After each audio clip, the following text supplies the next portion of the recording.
Will Netanyahu give permission to do a Passover sacrifice on the Temple Mount this year to win the March 23rd Israeli elections? This week, Israel's most prominent rabbis and the Temple Institute sent a letter to Netanyahu requesting permission to do a Passover sacrifice on the Temple Mount this year, just as they have in previous years. It's always been denied in the past. This letter comes only 2 weeks prior to a general election in Israel, however, and Netanyahu is behind in the polls. He needs to do something big if he wants to retain power. Might it be approving a Passover sacrifice on the Temple Mount? That's what we're talking about today, and we're starting right now.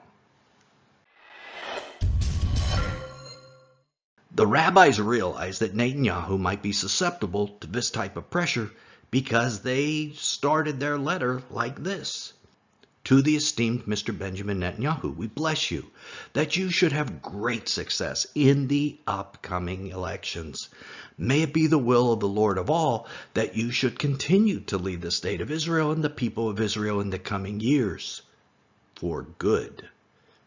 Netanyahu's problem in this election is not from the left, it's from his own party and other right-leaning parties.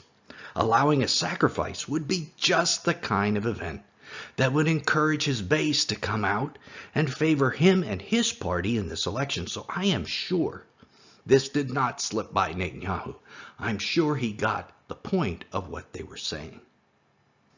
In January, during the height of the COVID crisis, the rabbis were promoting the Passover sacrifice by claiming it might reduce the plague, just as the original Passover caused the death angel to pass over the Jewish homes with blood on their doorframes.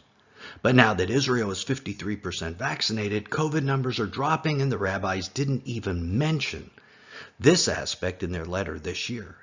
What a difference a month and a half makes. What was a crisis then is not a crisis now. Now it's a different crisis. In addition to the letter, Dr. Hillel Weiss, who is the former head of the Jewish Sanhedrin, or ruling body, spoke to a crowd on the Temple Mount. Weiss suggested that it was a possibility that guilt over having prevented the Passover sacrifice in previous years may have led to the political troubles plaguing both Trump and Netanyahu in their latest elections. And he takes that even a step further, which we'll explain in a bit. The rabbis then laid it on really thick, even suggesting the harassment that Netanyahu faced this last year may have been the result of not sanctioning the sacrifice. As you may know, Netanyahu may be facing criminal corruption charges if he doesn't remain in office. So when they mentioned harassment, they meant legal harassment. Now, I can't imagine how Jewish scholars would think God would excuse a man from facing the natural consequences of his sin just because he sanctions a Passover sacrifice, but that doesn't mean Netanyahu doesn't think that.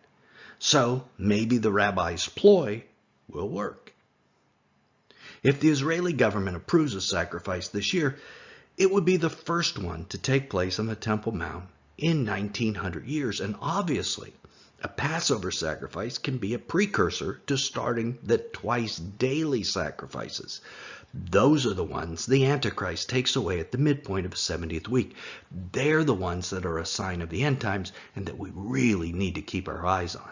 Now, Rabbi Weiss ended his speech reminding Netanyahu that a temple structure is not needed in order to bring the Passover sacrifice, and that they have a temporary altar that can be assembled and disassembled in a day.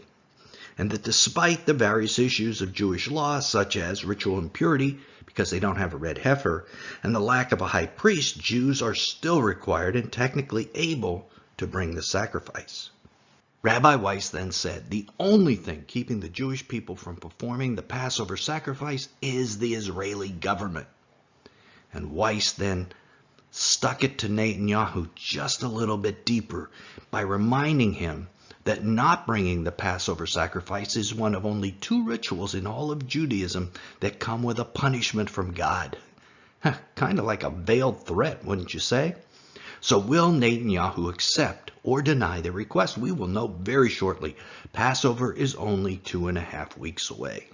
And while we wait, obviously that, regardless of his answer, prophetic events are heating up in all the nations, and the return of Jesus is getting closer every day. It becomes very important for Christians to know the signs before the coming of the Lord and to be able to identify the Antichrist when he comes on scene. So click right here to learn how the Torah, or the first 5 books of the Bible, explain hidden details about the Antichrist back 3,000 years ago. So till then, this is Nelson, and I'll see you there.